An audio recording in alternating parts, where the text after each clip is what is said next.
සුබ දවසක් වේවා. ඔන්න එහෙනම් තවත් ලස්සන දවසකට හැමෝම ගොඩක් ආදරෙන් පිළිගන්නවා. ඔන්න ඉතින් උදේ කෑමට රසම රස කිරිබත් එකක් හදාගන්න ගමන් තමයි දැන් ඉන්නේ. කොච්චිත් දාලා හොඳ සැරට ලුණු මිරිසකුත් කලින්ම හදාගත්තා. උදේට කෑම කාලා ඉවර වෙලා අපි පිටත් වුණා හස්බන්ඩ්ගේ නැන්දලෑ ගෙදර යන්න. අපේ ගෙදර ඉඳලා සාමාන්‍යයෙන් පැය භාගයක් වගේ දුරකින් තමයි නැන්දලෑ ගෙවල් තියෙන්නේ.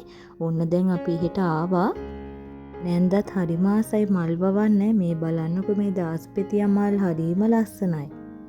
මෙන්න මේ මල් පැලේ නම් මම නම දන්නේ නැහැ. හරිම ලස්සනයි මල් පිරීලා තිබ්බා.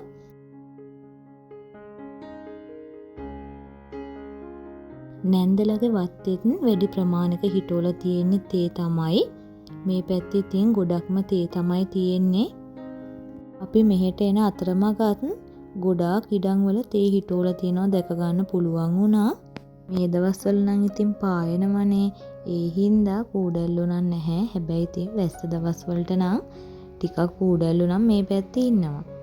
නැන්දලගේ ගෙදරක් තියෙන්නේ ලස්සනම ලස්සන වෙල්යායකට මායිම් වෙලා. ඔන්න ඉතින් අපි එදා දවසේ හවස් වෙනකන් නැන්දලගේ ගෙදර ඉඳලා අපහු ගෙදර ආවා.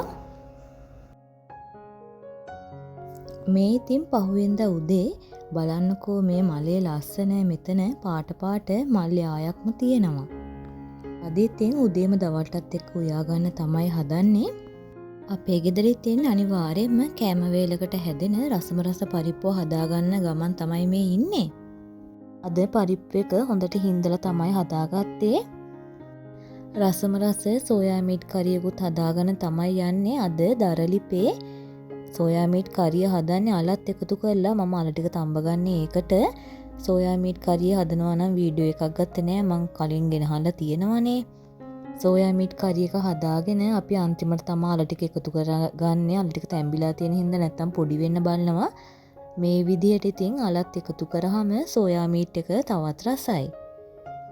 ගෙදර ගෙනහලා තිබ්බ ඉස්සෝ ටිකක් තිබ්බා. අද ඉතින් රසම රස ඉස්සෝ කරියක් හදන්න තමයි යන්නේ. ඉස්සෝ ටික හොඳින් සුද්ධ කරලා සෝදලා අරගෙන දැන් මේකට කහ කුඩු ටිකක් ගම්බිරිස් කුඩු ටිකක් එකතු කරලා පහේ ටිකක් අත ගාලා උයන්න කලින් මේ විදිහට පහේ ටික අල්ලනකන් ටික වෙලාවක් තියලා තියෙනවා.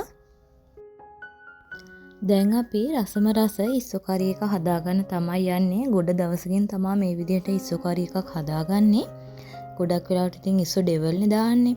මේ විදිහට වළඳක් ටිපේ තියාගෙන අපි මුලින්ම මේකට තෙල් ටිකක් එකතු කරගන්න ඕනි.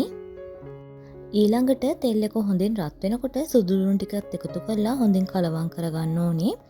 ඔන්න ඉතින් මම මේ අතරතුරම අපි කපාගත්ත රත ලුණු ඒ වගේම රම්පේ කරපිංචත් එකතු කරගත්තා.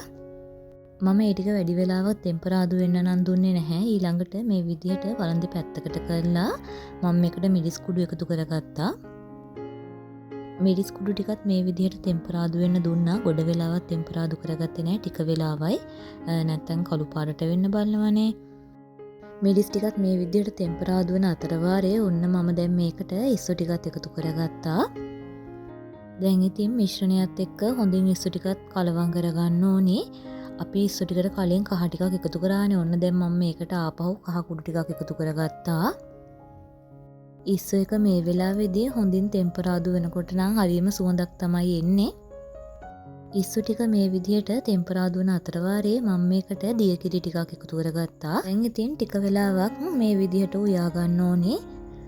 අපි මේකට ලුණු එකතු කරේ නෑනේ. ඔන්න දැන් මම මේකට මේ වෙලාවේදී ලුණු කුඩු ටිකක් එකතු කරගන්නවා. ඉස්සු ටික දිය කිරින් ටික වෙලාවක් තැම්බෙන්න දුන්නට පස්සේ මම දැන් මේකට මිටි කිරි ටිකක් එකතු කරගන්නවා. හොදි ගතිය ගොඩක් ඕනේ නම් මිටි කිරි ගොඩක් එකතු කරගන්න පුළුවන්. මම ටිකයි එකතු කරගත්තේ. දැන් ඉතින් ලිපේ ගින්දර මේ විදිහට සාමාන්‍ය මට්ටමේ තියාගෙන ඉස්සු කරි එක හදාගන්න තමයි තියෙන්නේ. සැරට කන්න කැමති කෙනෙක් නම් ඔන්න ඉතින් ගම්බිරිස් කුඩු ටිකක් වැඩිපුර එකතු කරගන්න පුළුවන්. ඒ වගේම තමයි ඉස්සු කරි එකක් හදද්දී මුරුංගා කුල ටිකක් එකතු කරොත් ගොඩක් රසයි. ඒ වගේම තමයි ඉස්සු කියන්නේ සාමාන්‍යයෙන් ටිකක් සැර කෑමක් නේ. ඉතින් ඒ ඉස්සන්ගේ තියෙන සැර නැති වෙනවා කියලා කියනවා. ඔන්න එහෙනම් රසම රස ඉස්සු කරි එක හදාගෙන ඉවරයි. ජපන් බටු කොළ ටිකක් තිබ්බා. ඔන්න ඉතින් ඉක්මනට ඒ ටිකත් මලවලා ගත්තා. ෆ්‍රිජ් එකේ තිබ්බා බිස්කට් කුඩු ගාලා තියලා අරන් තියපුව මාළු ටිකක්. ඔන්න ඉතින් මාළු ටිකකුත් බැදගත්තා. පපඩම් ටිකකුත් ඒත් එක්කම බැදගත්තා. දැන් ඉතින් බත් එකත් උයාගෙන ඉවරයි. අපි දැන් උදේට කන්න තමයි හදන්නේ. අද උදේටයි දවල්ටයි දෙකටම එකටනේ උයාගත්තේ. ඔන්න ඉතින් දැන් උයාගත්ත කෑම වේලේ රස බලන්න තමයි හදන්නේ. උදේ ඉඳන් හොඳට පායලා තිබ්බා. ඒ වුණාට දවල් වෙද්දී එක පාටම වැස්සක් පටන් ගත්තා.